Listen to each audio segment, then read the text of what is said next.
আসলে কত বছর পরে এটা মনে করতে পারছি না। আমি এটা আমার জীবনে প্রথম ভোট। ভোট দেওয়ার অনুভূতিটা আসলেই অনেক ভালো।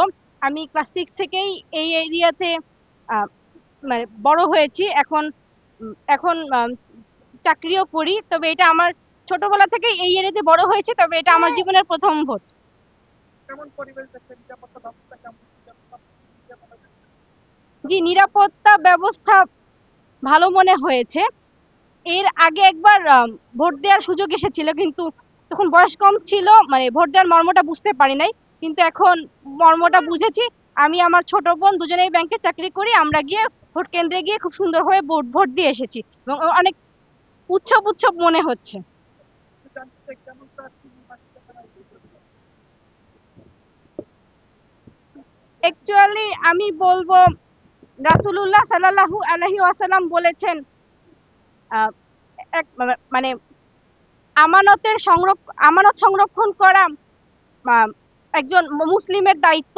তবে আহ, আমানত ভঙ্গ করা তখন হবে যখন অযোগ্য ব্যক্তিকে মানে দায়িত্ব দেওয়া হবে। তো একজন মানে দেশের নাগরিক হিসেবে আমি বলতে পারি যে দেশের প্রতিটা জনগণের মানে জনগণের আমানত সংরক্ষণ করার জন্য মানে যোগ্য প্রার্থীকে মানে ভোট দিয়ে জয়যুক্ত করা একজন মুসলমান হিসেবে একজন উন্ন মানে উন্নয়নের দিকে যাচ্ছে এমন দেশের নাগরিক হিসেবে আমাদের দায়িত্ব।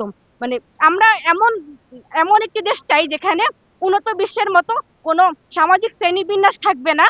একজন মানুষ যে কর্ম করে খাবে সেই কর্মটাকে যাতে সম্মান দেওয়া হয়।